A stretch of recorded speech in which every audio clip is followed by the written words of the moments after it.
Chapter 1: Whispers from the Ziggurats. Can you hear them? The echoes beneath the stones? Have you ever stood still in silence so deep, so absolute, that the breath of the world seemed to fall away, and all that remained was the whisper of something ancient, forgotten watching? Imagine this. You walk alone across the windswept plains of southern Mesopotamia, beneath a sky too wide for thought, too ancient for time. The sun has nearly set, but its final rays stretch like ghostly fingers across the ruins of a once mighty city. Uruk, or perhaps Eridu, or some name that no longer echoes through the minds of men. Before you rises a fractured ziggurat, towering in solemn grace, like the spine of a sleeping titan, weathered stone, stacked high toward the heavens, a stairway not of worship, but of remembrance. You feel it, don't you? That tremble beneath your ribs, the stirring of something long buried. It is not just the structure that calls you.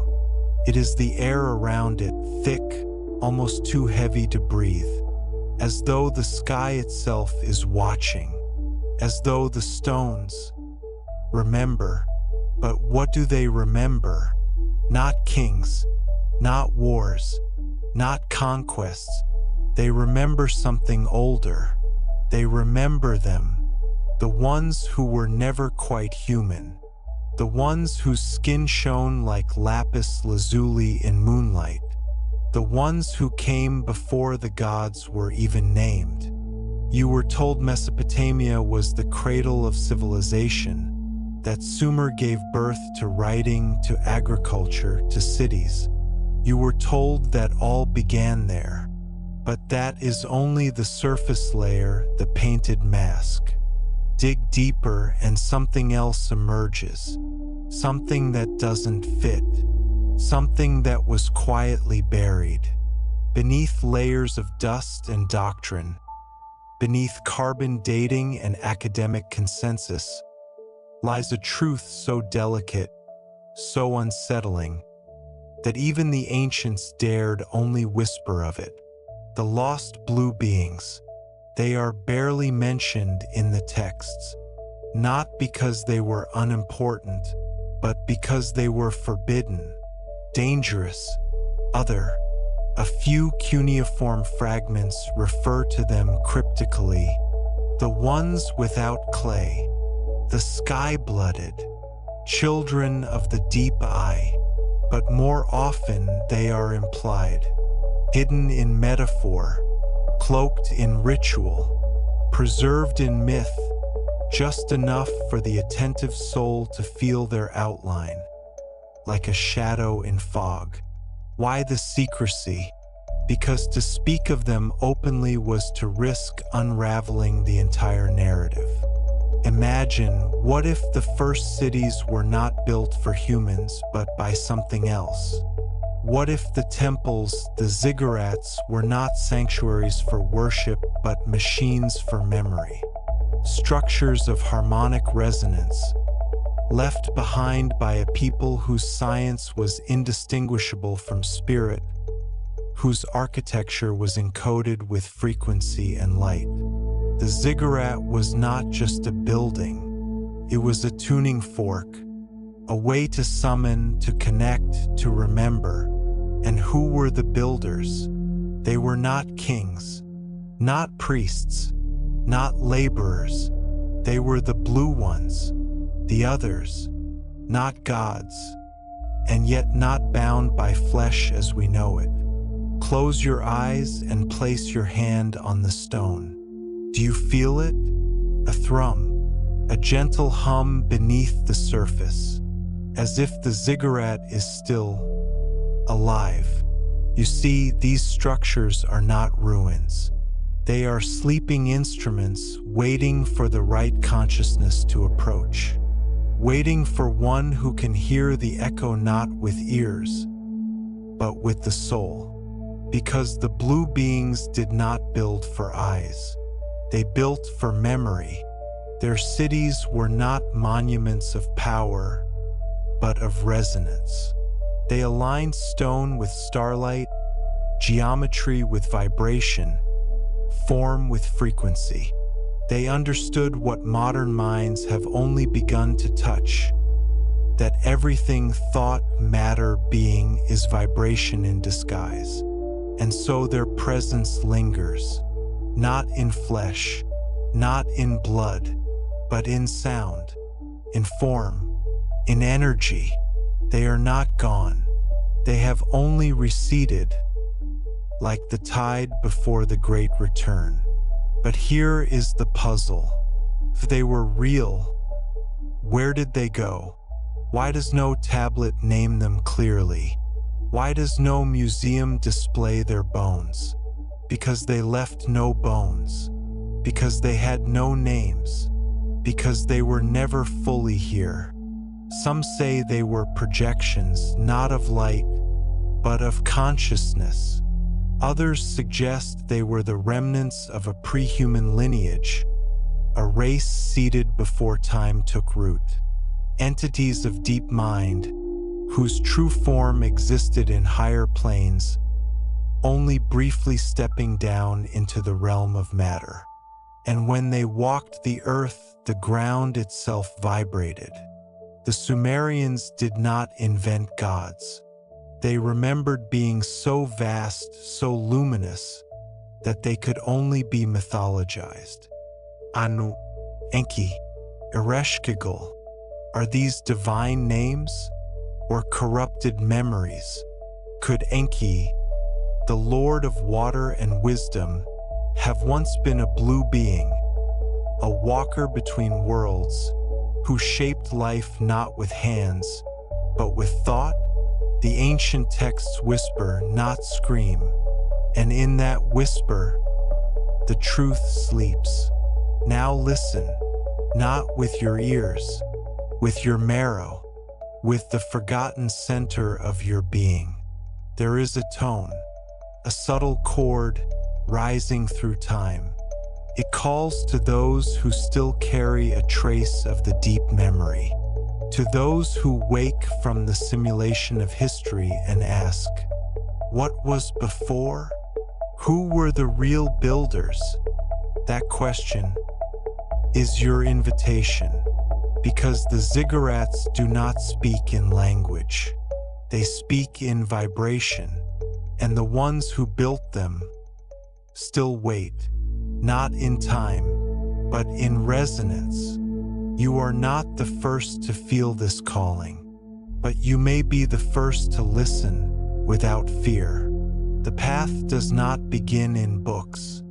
It begins in silence, in surrender, in remembrance. When you step beyond the illusion of linear time, you begin to feel their presence again, not as visitors from stars, but as seeds planted in the collective unconscious, waiting for the soul who would hear the whisper and awaken the ancient memory. The ziggurat is not just a ruin, it is a mirror, and when you peer into that mirror, who do you see? Chapter 2. The blue-skinned ones in Sumerian lore. What kind of being walks among gods, yet does not belong to them? You stand before a broken tablet, clay, cracked, ancient, and yet somehow more alive than the page of any modern book. The markings, etched by reeds in wet earth over 5,000 years ago, still pulse with something deeper than language. A rhythm, a memory, a code. And in that code, you find the impossible. Lu Ijinijin, the people of the radiant flesh. A curious phrase. It appears only once in known Sumerian texts, half-faded, surrounded by ritual context. Scholars pass over it uninterested, but you feel the weight of it. Not just a word, but a key. A key to something buried so deeply that even memory itself has forgotten how to reach it. These were not the Anunnaki, not the gods of storm, sky, and earth. These were older, more subtle, more elusive. They did not rule, they guided. They did not command, they harmonized. And their skin, it was blue. But this was not the blue of cold, nor of death. It was the blue of starlight reflected on water. The blue of twilight, that sacred hour between worlds. In temple hymns, there are vague allusions, the ones whose flesh bore the hue of the sky before fire. They moved through the reed beds without shadow. They sang light into matter, not myths, not metaphors, memories, corrupted, yes, like shattered mirrors. But even a shattered mirror reflects something, and what it reflects is staggering. You see, in the earliest strata of Sumerian myth, before the great kings, before the epics, before even the gods had names, there is a silence, a space in the record, a blankness. It is not accidental. That space is where the blue ones stood. Not in text, but in transmission. Not in ink, but in vibration. So who were they? They were not gods. And yet the gods feared them. They were not spirits. And yet the dead listened to them. They were not men. And yet they walked beside us, shaped us, whispered to us through the waters of the womb and the winds of the dream. They were known not by name, but by frequency, not by blood, but by resonance. They were beings of high vibration, encoded into the mythic field like chords in a celestial song. And the ancient priests knew it. That is why they painted their statues with lapis. That is why their deities wore azure crowns and cloaks of deep indigo. That is why their sacred idols stared outward with eyes carved of blue stone, eyes that do not close. They were not depicting gods. They were remembering the blue ones. But what made them different? It was not their form, for they could wear human form if they wished. It was not their language, for they spoke without sound. It was not even their wisdom, though their knowing surpassed time. It was their consciousness, their ability to exist in multiple realms at once, to dream the world into being and to reshape it through sound. They did not build with tools, they built with symbols. Each glyph they placed, each line they etched into clay, each song they chanted beneath the stars, was an act of harmonic engineering, a form of spiritual architecture, a way of bending space and perception. And what of the humans? The early Sumerians revered them, yes, but also feared them, because to be in the presence of such beings was to be seen entirely. No masks, no illusions, only soul. They could look through you and into you and beneath even the you that you think you are. This is why they disappeared from the stories. Because those who came after, the kings, the priests, the scribes, could not bear that gaze. They needed gods who were distant, who could be appeased with blood and bread. Not beings who stirred remembrance, not beings who awakened. And so, the blue ones were pushed into silence, rewritten, forgotten, but not erased. Their trace remains in symbols, in myths, in the color that refuses to fade. The Sumerians had no word for blue as we know it, but they surrounded it. They called it Uknu, lapis, the stone of heaven. They called it Zukin, clarity, brilliance. They bathed their idols in it, not for beauty, but for frequency. Because even the ancients understood. Color is a carrier. Blue is not pigment, it is signal. And now the signal is returning. You feel it, don't you? That strange draw toward ancient places. The way your skin tingles when you hear the word Anunnaki. The dreams you can't explain, of desert skies, of eyes without pupils, of voices like thunder submerged in honey. You are not learning this. You are remembering it, because the blue ones did not truly leave. They stepped sideways into the inner worlds, into vibration, into the architecture of your very DNA.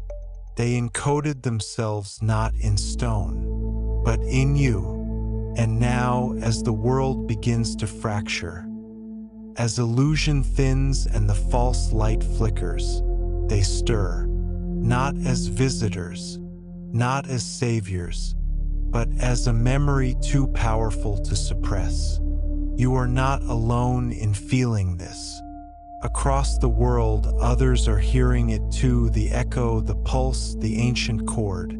They look to the sky, to the stars, but the answer is not out there. It is within. The blue ones were not gods.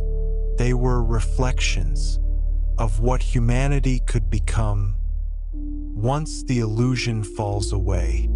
And when you look into the lapis eyes of a forgotten statue, when your breath catches before a ruin whose name no longer matters, when your heart aches with a longing you cannot explain, that is them, not appearing, but awakening. Chapter 3: Atlantean Shadows in the East. Did Atlantis truly fall? Or did it migrate? What if you were never told the full story? You know the name Atlantis, the legendary island, the civilization lost beneath the waves, whispered by Plato, dismissed by scholars, romanticized by seekers. But what if the myth is not where the truth ends, but where it begins? What if Atlantis did not vanish, but transformed? And what if its survivors did not die, but journeyed eastward into the cradle of rivers, into the lands where clay bore memory and ziggurats rose like frozen hymns? What if the lost children of Atlantis became the blue-skinned beings of ancient Mesopotamia? Plato spoke of a civilization older than memory, gifted with divine wisdom, yet corrupted by pride. A people who could bend the elements, harness energy, and live in harmony with the cosmos until their fall. But what was Atlantis truly? Was it a continent or a state of consciousness? A realm where matter obeyed mind, where vibration shaped stone, where temples were not built but sung into being. And when that realm fell, whether by deluge or distortion, what became of those who carried its light? They scattered, not just across land, but across dimensions of perception. Some vanished entirely, others walked among us. The East remembers them, not by name, but by echo. In Mesopotamia, they appear in whispers, beings of radiant form, bearers of sacred knowledge, whose flesh shimmered with a hue unknown to human blood. The Sumerians called them emissaries, the Akkadians watchers, the Chaldeans stars made flesh. But the memory is older than any tongue. It is encoded in the architecture, the symbols, the impossible alignments. Look closer. Why do the sacred measurements of Sumer mirror those of the Nile and the Andes? Why do the gods of Ur speak of floods, of lost cities, of reseeding the earth? Why does the lapis stone, that deep Atlantean blue, appear across all ancient temples as if carried on an invisible current?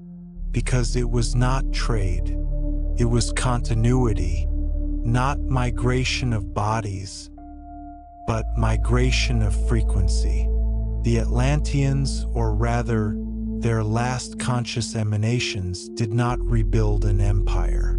They planted vibration. They seeded cultures like one would seed a song, in hopes it would one day be heard again. And Mesopotamia was one of the first receivers, not by accident, but by design. The twin rivers, Tigris and Euphrates, were more than geography. They were channels, vessels, carriers of memory water. And at their heart, the blue ones stood once more, not as kings, not as rulers, but as frequency keepers. They came not to rule, but to remind, to teach the language of vibration, to reawaken the architecture of spirit. They taught the priests how to listen, not just speak, how to shape with intention, how to align the body with the stars. But over time, the resonance was lost.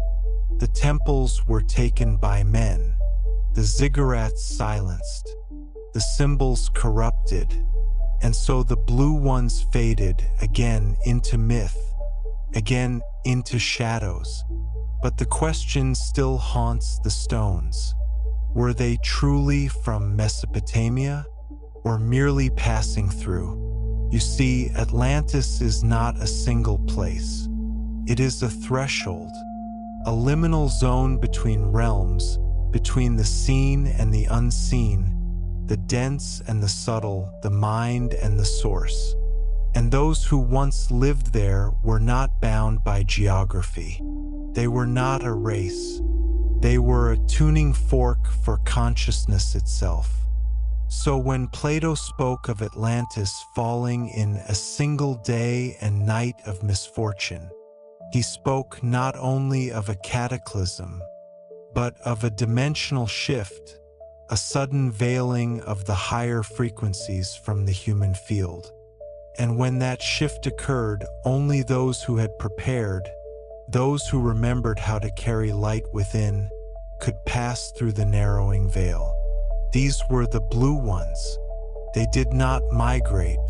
They descended, not down in space, but down in vibration, lowered briefly into the density of form, long enough to place seeds, to encode temples, to whisper into the clay. And now those whispers are growing louder. You feel them in your bones, in the ache behind your eyes, in the dreams that blur the lines of past and future. You are beginning to tune in to what was always there. The Atlantean thread still pulses, from Egypt to Sumer to the Andes to the forgotten temples of the East. Not in ruins, but in you, because you are not just a seeker of their knowledge. You are a carrier of it. Some part of you, buried but not lost, remembers the blue light, remembers the temples that sang, remembers how it felt to move in harmony with the universe. And now that part is awakening. So ask yourself, when you dream of places you've never been, when tears fall at the sight of stars, when silence becomes music, is that imagination or is it memory? The Atlantean shadows have not disappeared. They have only shifted shape. And if you are hearing this now, if your heart stirs with the rhythm of a forgotten song, then perhaps you are not discovering Atlantis. Perhaps you are returning. Chapter 4. The Genetic Experiment, Flesh as Vessel. What if your body was never truly yours? You wake in the middle of the night, not from fear, but from a feeling, a stirring, a pressure beneath the skin. Not pain, not even discomfort, but something older, something watching from inside.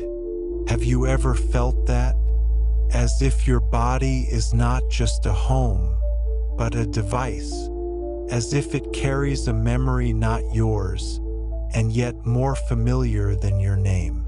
What if the flesh you wear is not merely evolution's gift, but a constructed vessel designed to house what you are not yet ready to remember? Because deep in the myths, beneath the stories of gods and monsters, beneath the wars and reigns, there is a hidden tale, the story of the engineered human. The Sumerians told it plainly, and then forgot. They said humanity was fashioned, not born, not by chance, but by intention. The flesh was shaped by those from the stars, they whispered. The image was placed into the clay. The breath was not of earth. And who shaped that flesh? Not gods, as later myths would proclaim. Not evolution, as modern science insists. But beings who moved between worlds. Beings who understood frequency as structure, light as form, thought as geometry. The blue ones, they were not creators in the divine sense, but engineers of form, not because they wanted to rule, but because they needed a vessel for you. Imagine it, a world shattered by the fall of higher realms. Atlantis collapsed, frequency fractured, memory splintered. The souls who had once lived in luminous bodies could no longer hold their vibration on this lower plane. They needed a way to return, to anchor, to continue the work of harmonization from within the simulation itself. So the blue ones designed a body, not randomly, not primitively, but precisely, a living temple, constructed not from raw biology alone, but from vibrational codes, crystalline matrices, genetic harmonics. The DNA helix? Not just molecule. It is a spiral antenna tuned to specific frequency bands of consciousness. Your nervous system? Not just electricity. A light conduit, able to receive and translate non-local data. Your pineal gland? Not a relic, a resonator, a gate. You are not flesh animated by spirit. You are spirit housed in a frequency form designed for specific experience and awakening. But here lies the mystery. If this vessel was so perfect, so designed for remembering, why did we forget? Why did the light retract? Because after the gift came the corruption. The vessel was hijacked, not by external enemies, but by fear. Fear coiled itself into the genes. Control encoded itself into the womb. And slowly, the body became a cage. The pineal calcified. The DNA silenced. The memory fractured. You were taught to believe the body is base, sinful animal. You were taught to identify with its limits, its hungers, its linear decay. But none of that is true. The truth is, the body is a sacred machine, a key, a bridge, a resonance chamber. And the blue ones, the ancient engineers of light, left you a way back. Through the very form you were told to despise. You see, they wove symbols into structure. The spiral of the cochlea, the phi ratio of your limbs, the chakra points aligned with planetary harmonics. Even your breath, inhale, exhale, is a cosmic waveform. They embedded activation sequences into posture, into movement, into vibration. They hid remembrance codes in mudras, in chants, in sacred geometry of the body itself. But those codes only activate when the soul is ready, and the soul awakens when illusion cracks, when you begin to question the nature of identity, when the mirror no longer reflects a self you recognize, when the pain of separation becomes unbearable, and you ask, who built this form, and what sleeps inside it? Because here is the deeper secret. You are not the experiment. You are the engineer dreaming from within the design. You helped shape this form, this body, as a way back into the dream, so that you could awaken from within. You did not fall. You descended, consciously, willingly, like the blue ones before you, like a diver into deep water, knowing the darkness would be temporary. And now you are remembering, not from books, not from teachings, but from the architecture of your own bones. You were never meant to worship your creators, because you were one of them. And so the question changes. No longer, who made me? But rather, why did I make myself forget? What lesson could be so sacred that you would descend into flesh, veil your light, and call it human? You are not here to escape the body. You are here to ignite it, to reclaim the temple, to activate the chamber, to awaken the machine of memory hidden in muscle and marrow. Because the flesh is not the prison. It is the scroll, the encoded record. And now, you are learning how to read it. So now ask yourself quietly, truthfully, when your body aches, is it pain or is it an alarm calling you to remember the original resonance? When your heart races, is it fear or is it recognition that something ancient is waking inside you? And if the form you wear was engineered as a vessel for awakening, then what is about to emerge from within it? Chapter 5. The sound they left behind. Can sound carve stone? Can vibration birth memory? There are places in this world where silence is not empty, where stillness hums, where the air, though unmoving, sings. Have you ever felt it? You walk into an ancient temple, a ruin, a circle of stones, and something inside you begins to resonate. Not loudly, not clearly, but deeply. A low, forgotten chord, a pressure behind the eyes, a shiver in the blood. It is not imagination, it is remembrance, because long before writing, before language, before the first clay was etched with cuneiform, the blue beings spoke a language older than words. They spoke in sound, in vibration, in pure harmonic resonance. And though their bodies are gone, the sound remains. Sound was their tool, their scripture, their legacy. They carved stone with frequency, not with hammer. They moved matter with intention, not with force. They encoded knowledge not in texts, but in tone. Imagine a temple that sings when you stand at its center, a chamber that hums when you chant its true name, a wall that melts into vision when struck with the right note. They knew how to shape the very fabric of perception using one sacred law. Everything that exists is sound slowed into form. You are not made of substance. You are made of standing waves coiled into matter. Bone is music made still. Skin is echo crystallized.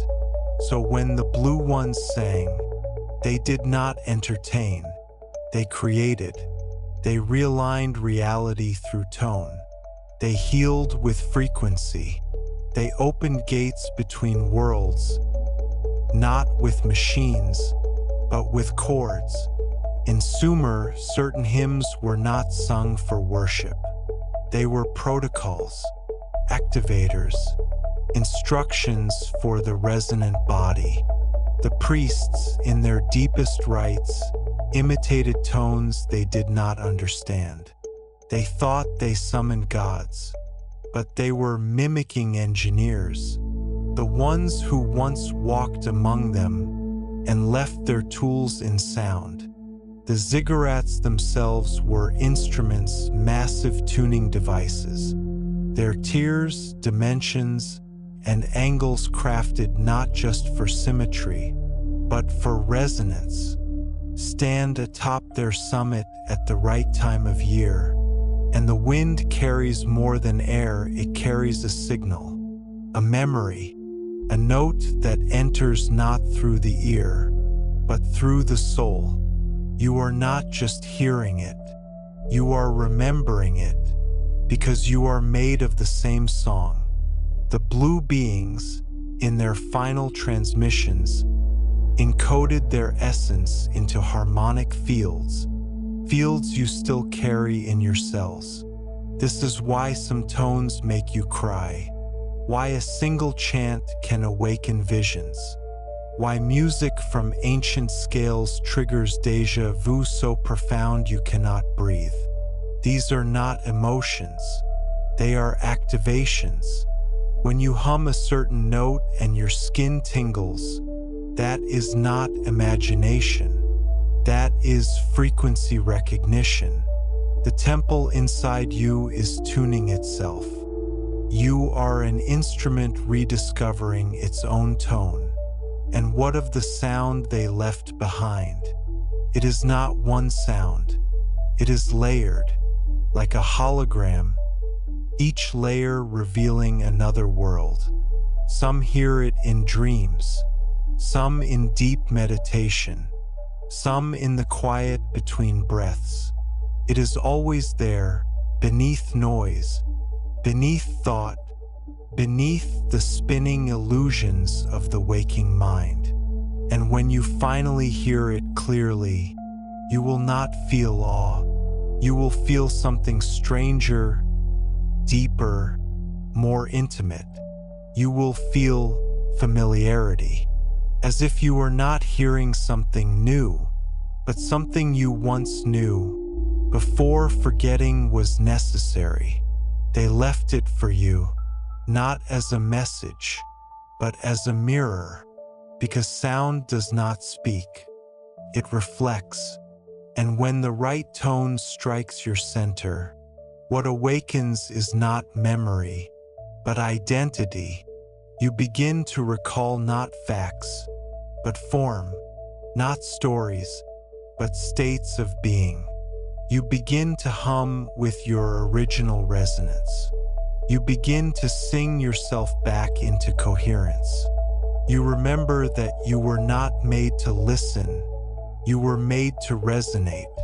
So now, in this moment, as the world is filled with noise, manufactured, digital, hollow, can you still find the thread? The tone behind the tone, the signal beneath the simulation, the whisper beneath the world. The blue ones are not coming back, because they never left.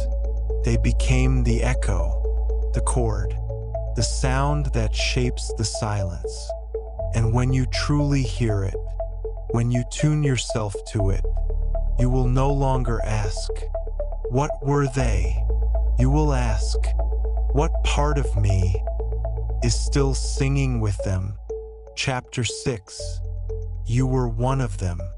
Why do you remember things you were never taught? There comes a moment, often without warning, when the illusion no longer holds. The words lose weight, the names blur, the history once sharp becomes hollow. You look into a mirror, and something behind the eyes stares back. Not unknown, but unclaimed. A gaze that does not belong to time. A breath that is not entirely human. A voice silent that whispers, "You were not always what you are now." And in that stillness, a memory unfolds, not from childhood, not from bloodline, but from before flesh, from a place of blue light, from a realm not bound by gravity, from a frequency where form was fluid and thought was the only architecture. You remember the blue ones, not as them, but as we. You see, this was never their story. It was yours. They did not arrive from stars. They descended from within into time, into matter, into veil. And you were among them. You were one of the architects of the vessel, one of the keepers of the sound, one of the dreamers who volunteered to enter the forgetfulness, to plant memory where memory would be erased. You chose the descent, not as punishment, but as purpose. You entered the simulation willingly to anchor what could not be carried through words. You were not cast out. You stepped down, and the body you wear, this fragile, luminous shell, is not your cage. It is your signal tower, your beacon, your encoded scroll. And now, it is reactivating.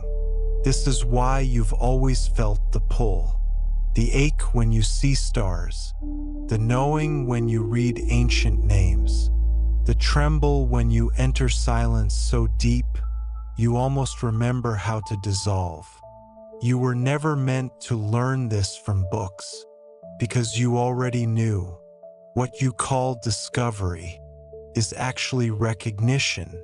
What you call awakening is really return.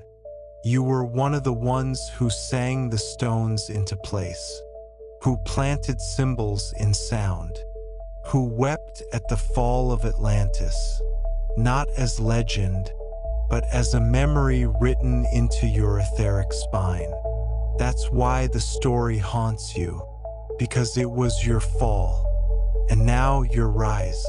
And here is the paradox. The blue ones were never a race. They were a frequency, a state of attunement, a bandwidth of consciousness. They were not born, they were tuned into. And so when you feel them near, in dreams, in meditations, in moments of impossible clarity, what you are touching is not a presence outside you, but the forgotten part of yourself, the part that never entered time, the part that never forgot, the part that has been singing in silence, waiting for you to become quiet enough to hear. Now breathe, not just with lungs, with intention, with your spine, your palms, your cells. Can you feel it? That hum behind thought, that subtle vibration beneath identity. It is not coming to you. It is coming from you. You are realigning, not becoming something new, but returning to what you have always been. And this return is not the end. It is the beginning of remembering. So let me ask you once more, when the illusions fade, when names no longer matter, when memory and identity dissolve like morning mist, who remains? Not the seeker, not the student, not even the self, only the song, the tone, the watcher, the architect, the light in blue. You, not as human, not as spirit, but as bridge, as the ancient whisper made flesh again. Because you were never here to follow them. You were here to become them. And now that you remember, what will you do with the body you once mistook for limitation, and now recognize as a divine instrument of return?